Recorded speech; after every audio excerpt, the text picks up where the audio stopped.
All right, good evening, everybody.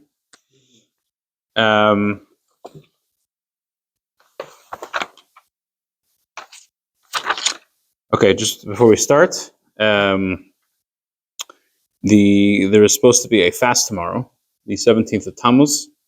It's the day that the walls of Jerusalem were breached, and that which led to the soon after destruction of the temple in Jerusalem. And we've been mourning that ever since. The fast in Erie starts at 4:14 a.m. Yeah, that's what today's Sunday, right? Monday, 4:14 a.m. and ends at 9:21 p.m. Today's Monday? So confused. I meant Tuesday. So Tuesday, 4:14 a.m. ends at 9:21 p.m. But God willing, Mitzvah Hashem, this fast will be canceled due to lack of interest and due to the not lack of interest from our part, we don't have interest, but also the lack of interest on Hashem's part. And He will bring an end to this galus, this exile, immediately, and we will march to the geula, to the redemption, tonight. It will become days of the fast days. It says about the fast days, the 4 fast days, the ones that are negative, at least. In Kippur is a very positive day. The 4 negative fast days, the pasuk says that they're going to be transformed into days of sasan l'simcha, joy and gladness. So it's God willing, tomorrow will be a very, very positive and exciting day, and we will feast and we'll have lots of food and we'll enjoy ourselves and together with Mashiach. Okay. Part of bringing Mashiach is also learning Halacha, because it says that Ena Golius Miskansis ad B'schus HaMishnayos, that the exiles are not gathered except in the merit of the Mishnayos, which can broadly mean the practical law of the Torah.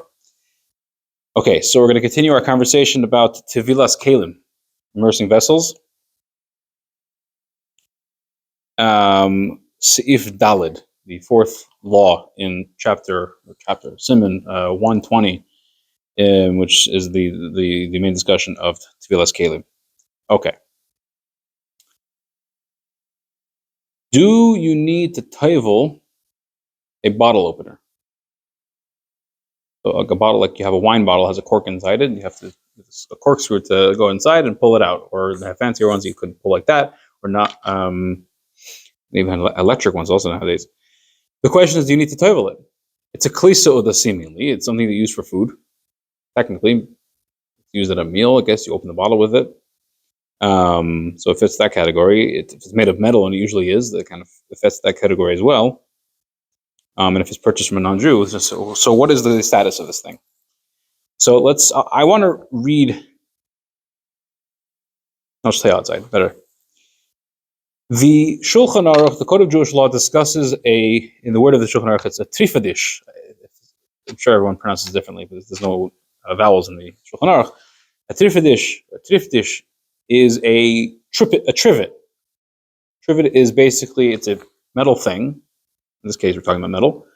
Trivet means it has 3 legs. Has 3 legs. And the purpose of this thing is that you put a pot on top of it, or a hot dish, whatever. You put it on the serving plate. You put it on top of this thing, so that people can take their food from the pot. If you put it directly on the table, it'll either burn the table, it can melt the table if it's plastic or whatever it is. It can ruin the table if it's too hot. So you put this trivet down to hold the hot pot on top of it. Says the Shulchan Aruch, this particular object, this trifadish, does not need to be teveled at all. It doesn't need to be teveled at all. Why not? So the Shulchan Aruch gives a flip side of something that is the opposite of this, and it helps us understand. And he gives us this thing called a pediliash. Again, I don't know, it might be pronounced differently by some of the people. That the pediliash does need to be teveled. And the commentary explain that a pediliash is basically it's a spit, skewer, made of metal that you roast food on, and that's the reason given in the Shulchan Aruch. The reason why you need to tevel this is because the food is literally on it roasted. So the difference between the two is that the trivet, you don't put food on it. It's not a food item. It's serves the purpose of other vessels. Okay? It's a vessel which serves the purpose of other vessels, whereas a pot serves the purpose of food. You cook food in a pot. A trivet serves the purpose of a food vessel. Such a thing does not need to be toiveled. Whereas a spit, the converse case, is something that you actually use to roast food on it. Therefore, that does need to be toiveled, and this does not. So, falls in this category is a bottle opener. A bottle opener is something you use, during a meal, technically, and you use it to take the cork out of a bottle, but it serves the purpose of the bottle. It doesn't serve the purpose of the food, just the bottle. Also, a can opener is the same thing. A can opener is, even if it's made of metal, it opens a can. It doesn't serve the purpose of the food. It's just about the can. So it also does not need to be toiveled. Okay. Seif Hey, law number 5, is a whole discussion. What if you have a vessel, a vessel, foodware, technically, which is used for not yet edible food? I'm using that word instead of raw because we'll see soon, there are some foods that even if they're raw, they're still edible. It's used for not yet edible foods. So, the example given in the Shulchan Aruch is a sakin shel shechita, a shechita knife, a slaughtering knife. A slaughtering knife is used for one thing and one thing only: slaughtering animals. That's what a shochet does. He uses a special knife that he spends hours and hours sharpening. And it's used specifically just for shechita.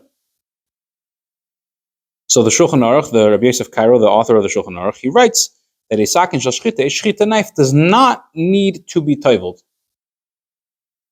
Why? Because if you use this, you're shechting an animal with it. An animal is meat, it's food.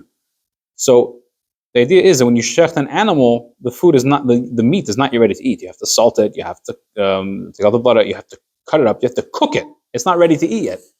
So being that you're using this knife to prepare an animal, at least step one, in order that at some point it'll get cooked and eaten, being that right now you can't actually eat it after you shechted the animal, this particular tool, this knife, doesn't serve the purpose of food. Therefore, this knife does not need to be toiveled. Okay?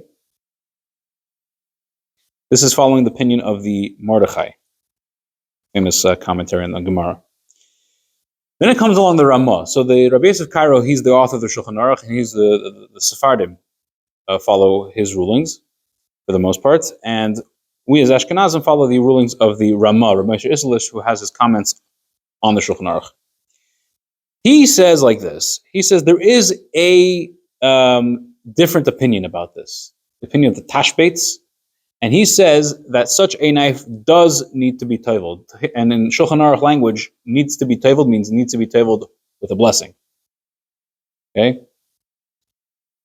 So he makes a bit of a compromise. He says, being that there's a very prominent opinion which understands that a shechita knife, slaughtering knife, does not need to be toiveled. And there's a very prominent opinion, which also holds weight, which says that it does need to be toiveled with a blessing. So therefore, you should toivel this knife without a blessing. Okay, so being that there's a mitzvah to toivel particular, whatever, toiveling things that need to be toiveled is a biblical law, a Torah. Making a blessing is a rabbinical thing. The rule is when it comes to biblical things, we go when we have doubts. There's a difference of opinion here. We go l'chumra, we go restrict, so we toivel the knife. When it comes to the blessing, we're lenient. That's the rule. When it comes to rabbinical things, we're lenient. When it comes to a doubt or an argument, so you toivel it without a blessing. This is not a blanket statement. Don't just start doing things in your own way. It makes sense based on what I just described. Now, this gets very interesting because the Ramah, Rabbi Moshe, he goes and continues. He doesn't finish talking. He doesn't say there's another opinion that says you should toivel, therefore toivel without a bracha. He doesn't stop there. He says the barzelim, the metal tools, the iron tools that they use to prepare matzahs for Pesach, those don't need to be toiveled. Now the commentaries blow up when the Ramah says this. Huh? Why not? Based on everything we've learned till now, especially in this particular law, these particular tools, whatever they're used for to prepare the matzahs, they should be toiveled, at least without a bracha, without a blessing.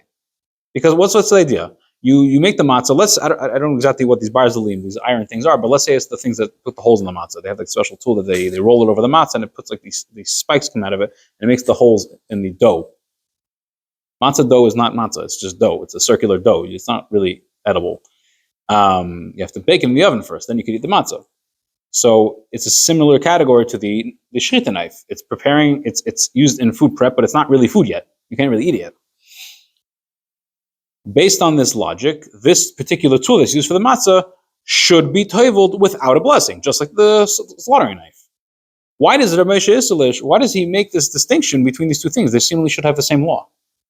So they have the two main people in this discussion. You have the Shach and the Taz, the two main commentaries on the Shulchan Aruch.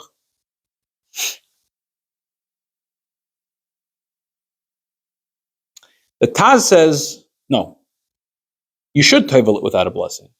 And the Ramah, he actually really meant that. He gives a reason why, because based on the source that he's quoting it from, he wrote it in this particular way, but he really means that this particular matzah item should also be toivel without a blessing, just like the slaughtering knife. The Shach has a very different opinion. He says there's a difference between these two things, between the slaughtering knife and the matzah tool. What's the difference? This matzah tool can be used for one thing and one thing only: prepare matzahs. That is it. Okay.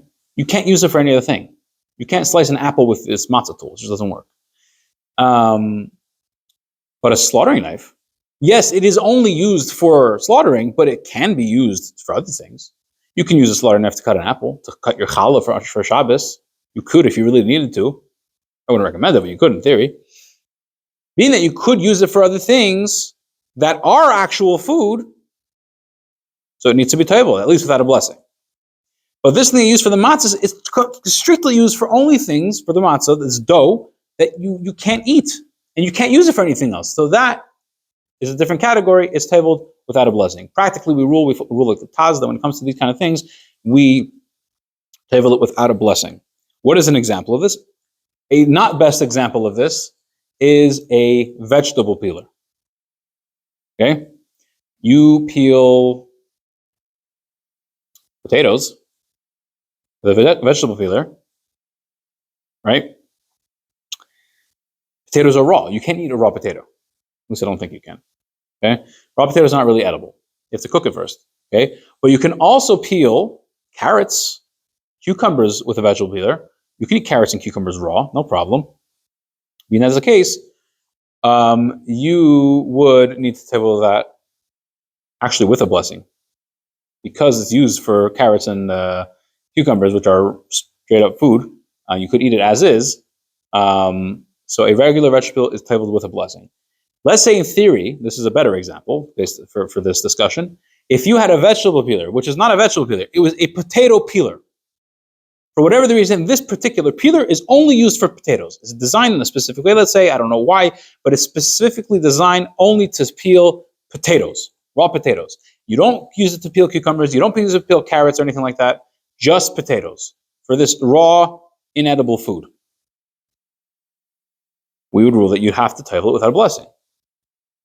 You ask the shach, he'd probably tell you that you have to toivel it. You don't need to toivel it because it's only used for a food item that you can't eat. But practically would toivel it without a blessing. One last thing in this particular law, the Ramah adds that a pot cover, pot lid, needs to be toiveled with a blessing. You might ask yourself, why? You have a pot lid, it doesn't touch the food. You have the contents of the pot in the pot lid just sits on top of the pot. It's not actually touching the food. It's not directly involved in the food like the pot is. Why do you have to toivel a lid? And not just the toivel it, you have to toivel the blessing. That means you really have to toivel it. No ifs, ands, or buts. So there's a few reasons given for this. One reason is that I saw is that a pot lid, steam from the food comes up, hits the lid. Okay, so being that the food, although the food itself doesn't touch the lid, but the steam is almost like an extension of that food, and that hits the lid. So therefore, that requires it to be toivel with a blessing. And another reason I saw was that the lid actually helps in the cooking process. The lid actually helps in the cooking process, which is why on Shabbos, if you have a pot of cholent sitting on the fire, which is totally fine as long as you prepared it before Shabbos. And it could cook on Shabbos. I mean, you put it on the fire before Shabbos and it continues cooking over Shabbos. You can't take the lid off the pot on Shabbos and put it back on the pot. Because by putting it back on the pot, a second before it was cooking in a certain way because you took off the lid, but now you're putting the lid back on, you're actually allowing it to cook better than it was a second before, when the lid was off. You're not allowed to do that on Shabbos. You're aiding the cooking. So this is also why a pot cover needs to be tevel, because it aids in the actual cooking. I think that is enough what I prepared for today. And wishing you everyone a good night. And God willing, we'll spend the 17th of Tammuz, not as a fast day, but as a day of joy and song and dance in Jerusalem immediately today.